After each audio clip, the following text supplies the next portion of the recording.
Man, oh man, I need to get this off my chest. I am 30 hours into Legends Z-A. I've been playing this game nonstop. Look at my eyes. Look at them. They're red, dude. I have not slept. I have not slept. I've had nothing but a great time playing ZA, and I need to get this off my chest because wow. So first off, spoiler alert: if you're playing the game and you haven't finished the game, don't watch this because I'm going to talk about everything I want to talk about. I'm not talking. This is not some official formal review. This is just a ramble. So there is going to be no flow here, but I got to talk about it, right? So I'm a big fan, for context, of legacy Pokemon. I'm talking primarily Gen 4 through Gen 6. This is my favorite time. With that in mind, this is probably my most favorite recent Pokemon game in a long time. Contrary to popular belief, I'm not a big fan of Legends Arceus. In fact, I really dislike that game actively. This, however, is a much better fix to that game. Partially because of how the game itself works, but also I love X and Y. X and Y is one of my favorite games in the entire franchise. And this is more of a genuine sequel than it is a spin-off or anything like that. So, for me, it really hits home just the right way.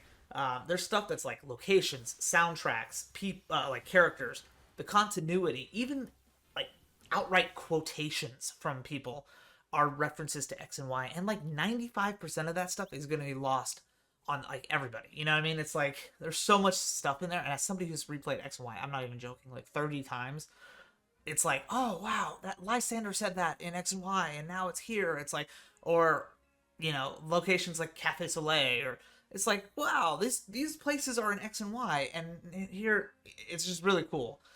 Again, spoiler alert, so whatever, but like Lysander Labs, for instance, that is like layout to layout, X and Y's layout. I love how they did Lysander Labs, and when I went to the room with like the jail cell with where AZ was held captive in X and Y, it was just like, dude, like I was straight up fangirling. Like I absolutely loved how they did that. So, I also like how they like referenced Kalos in like many other ways. For instance, they mentioned the stones in Route 10. They mentioned Geosenge Town. They mentioned Anastar Gem in the museum. They mentioned a lot of different individual places, and that was really cool for me too. Definitely could have had more, but what they did was good for me. It definitely hit home. So now I want to talk about the characters too. I love them. Like the Team MZ is great. I played as a female character, so I had Urbane, but I'm assuming Urbane and Tawny operate the same way. Um, Tawny and Urbane, where a lot of people criticize them for being handholdy, it's Pokemon. It's always going to be handholdy nowadays, right? But after that 3 or 4 hour mark with Emma, the game really opens up, and Urbane is not as controlling as he was in the beginning, and I ended up really, really liking him. I love Lita and Naveen. I love both of them so much. They're so great, so full of character. I love their animations, like Lita's little dance animation and Naveen's love for Kanari. I think that's really cool. But there's some other really good characters too. Like the one that really stood out to me was Corbo. Like I was not expecting. I just kind of looked like a generic villain for me. But once you saw him, dude, that man was real. Like honestly, I was loving every second of screen time Corbo had. There was potential to have more returning characters. For instance, we are taking place in Lumio City, which is where Sycamore's lab is. Why don't we see Sycamore? That's kind of a letdown in that aspect, um, especially considering he's like a fan favorite character. But also, like Clement is the gym leader here of Prism Tower, where the central focus is taking place, and we still don't see Clement. It's very interesting. Trevor lives in Lumio City. We don't see Trevor at all, as far as I know. Um, but the character appearances that we do have, like Emma or AZ or Lysander, are all stellar. I mean, all three of them, they are phenomenal how they are handled. So I'll give it a pass. We did get a picture of Sycamore, a picture of Looker, and a picture of Zerosic. And Mabel, Mommy Mabel. How could I forget Mommy? Duh. But dude, like these characters were amplified way more from where they were in the previous game. So really happy with the characters. I think it might be a plant for DLC. We might see some more recurring characters in future DLCs. It's very possible. Um, Now the battling is interesting, right? A lot of people are praising it. I am a big fan of it. I also am a big fan of the turn-based standard stuff that some people criticize as getting a little old nowadays. I personally still enjoy that, and I love that, and I want that to be the main focus. But as a side game or Legends series staple, this is a huge step up, especially from like Arceus. Um, Really, really good how they handled it. There's a lot of reworking from the ground. This wasn't just a copy and paste type of thing. You know, pin missile shoots multiple times. Spikes literally lays spikes on the ground. There's moves that will hit like a continuous energy that if you're staying in it, you're getting pop, pop, pop, pop, pop, hit. You know, it's very interesting how like they will even reflect this accuracy stat where Stone Edge is 70% accuracy in turn based, but here it doesn't work that way. So instead, they kind of make it take a little time to shoot out of the ground, and that's kind of how they interpreted accuracy. It's very cool. I like that a lot.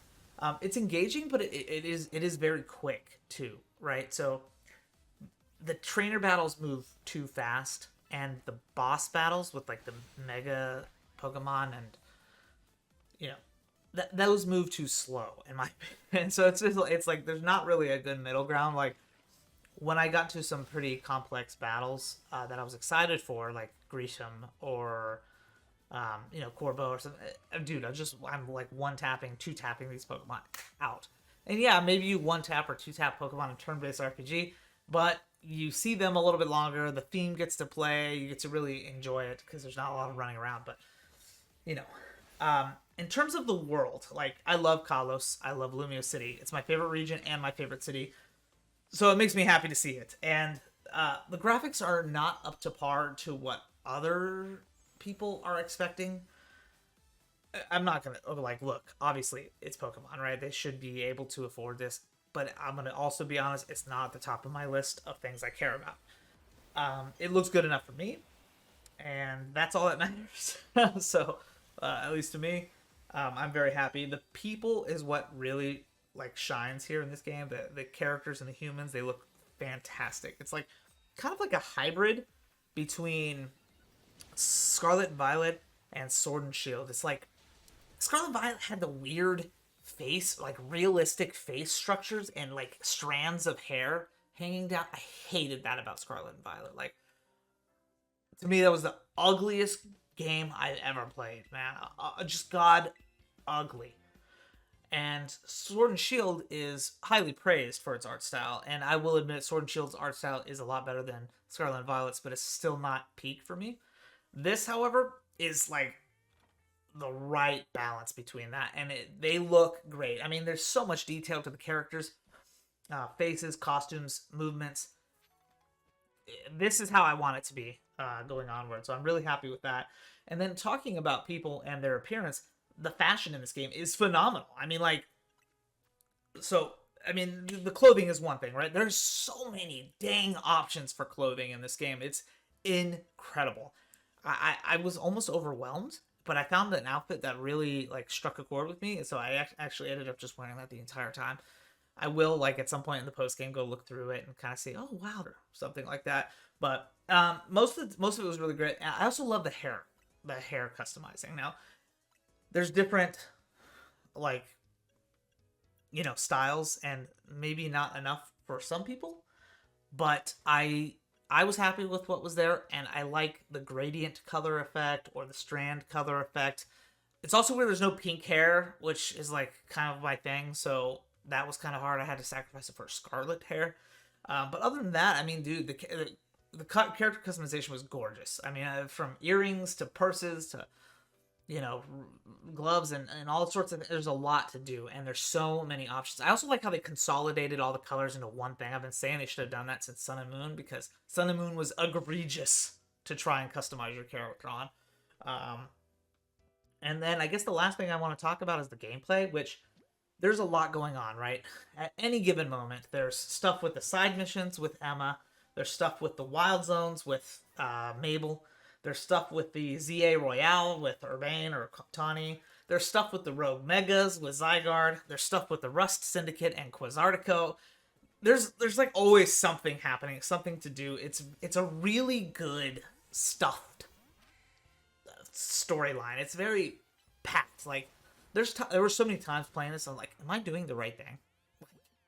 Is this where I should be investing my time? There's so many things to do. It's like I kind of want to do this. I kind of want to do this. What do I do? What is best for me? But the story was engaging the whole way through. I was really a big fan of it. Especially like you should have seen me, man. I wish I had the camera on me for when I was going into Lysander Labs. I was practically in tears, man. Okay, like I loved this place and that whole moment, the music and everything like that. The only part that was a little iffy for me was the climax with the tower coming to life. That was a little messy for me, but other than that, man, I really enjoy this game. Maybe look, okay, I enjoy things more on my first playthrough because I have recency bias. I I still hold my first playthrough of Scarlet and Violet very highly, but over the years I have a little bit more realism in my rating for that game. Um, I don't know if this is going to be the same case here, but my gut knee jerk reaction in October 17th, 2025 is that I want to say this game is like an 8 to 8.5. I enjoy this game a lot. I think there's very little on the list of things that could be improved, which is unique for Pokemon because usually the list of things that are bad are longer than the list of things that are good. Um, I forgive Dexit in side games like this because it's a side game. They're not obligated to do that. So I kind of glance over Dexit and mandatory EXP share, which is something I will complain about till the end of time. In my mainline stuff like Scarlet and Violet, Sword and Shield. Don't get me started. I'm not going to go into it. In this, it's okay here. But if I think of anything else to say after this, I'm just going to put it in the comments. But man, I love this game. I had a great time. I hope you do too. Thanks for watching.